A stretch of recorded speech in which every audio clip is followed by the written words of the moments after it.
ការប្រកួតកីឡាវាយសីជ្រើសរើសជើងឯកថ្នាក់ជាតិប្រចាំឆ្នាំ2025បានបិទបញ្ចប់ដោយជោគជ័យកាលពីល្ងាចថ្ងៃទី16ខែវិច្ឆិកាឆ្នាំ2025នៅទីលានវាយសីនៃពហុកីឡដ្ឋានជាតិមរតកតេជោគណៈឯកឧត្តមលីកសររដ្ឋលេខាធិការក្រសួងការពារជាតិនិងជាប្រធានសហព័ន្ធកីឡាវាយសីកម្ពុជាបានចាត់ទុកថាការប្រកួតកម្រិតបច្ចេកទេសខ្ពស់បំផុតថ្នាក់ជាតិមួយនេះសមិទ្ធផលថ្នាក់ជាតិថ្មីមួយទៀតកើតចេញពីការខិតខំប្រឹងប្រែងរួមគ្នាដោយបង្ហាញពីការរីកចម្រើនជំនាញកីឡាអូឡ িম্প ិកមួយនេះកាន់តែប្រសើរ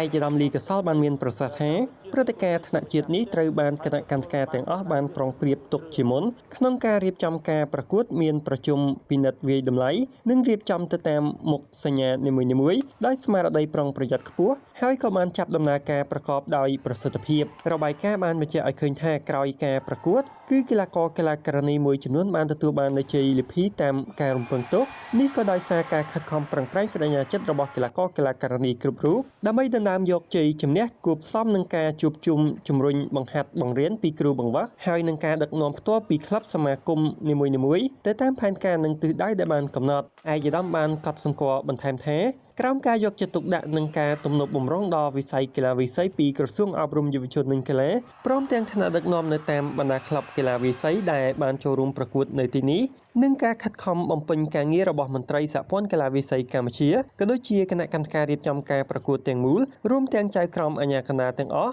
ដែលបានប្រឹងប្រែងយកអស់ស្មារតីបំពេញភារកិច្ចប្រកបដោយស្មារតីទទួលខុសត្រូវខ្ពស់ចំពោះលទ្ធផលក្រោយបញ្ចប់ការប្រកួតបានបង្ហាញឲ្យឃើញយ៉ាងជាក់ច្បាស់ពីការរីកចម្រើននៃវិស័យកីឡាវាយសីនៅកម្ពុជាដែលកំពុងវិវត្តឈានឆ្ពោះឡើងទៅមុខឥតឈប់ឈរគួរជាទីមោទនៈជាមួយគ្នានេះប្រធានសហព័ន្ធបានផ្ដល់អានុសាសន៍ដល់កីឡាករកីឡាការិនីទាំងអស់បើទោះបីដណ្ដើមបានមេដាយក្តីឬមិនបានក្តីត្រូវតែបដិញ្ញាចិត្តវឹកហាត់ឲ្យបានទៀងទាត់ជាប្រចាំដើម្បីអភិវឌ្ឍសមត្ថភាពខ្លួនឲ្យក្លាយជាកីឡាករឆ្នើមមានសទ្ធផលខ្ពស់ត្រៀមចូលរួមការប្រកួតលក្ខណៈអន្តរជាតិដណ្ដើមយកមេដាយមាសជូនជាតិមាតុភូមិរបស់យើងជាបន្តបន្ទាប់ជាមួយគ្នានេះឯកឧត្តមកែរោះអគ្គលេខាធិការសហព័ន្ធកីឡាវាយសីកម្ពុជាបានជម្រាបជូនថាការប្រកួតនេះមានប្រតិភូកីឡាអញ្ជើញមកពីបណ្ដាខេត្តក្រុងចូលរួមចំនួន18សហព័ន្ធក្លឹបកីឡាវាយសីនិងមានកីឡាករកីឡាការិនីសរុបចំនួន249នាក់ឯកឧត្តមកែរោះបានបង្ហាញលទ្ធផលជ័យលាភីផងដែរថាក្លឹបកីឡាវាយសីក្រសួងមហាផ្ទៃឈរនៅចរស័ក្តិលេខ1ដណ្ដើមបានមេដាយសរុប5គ្រឿង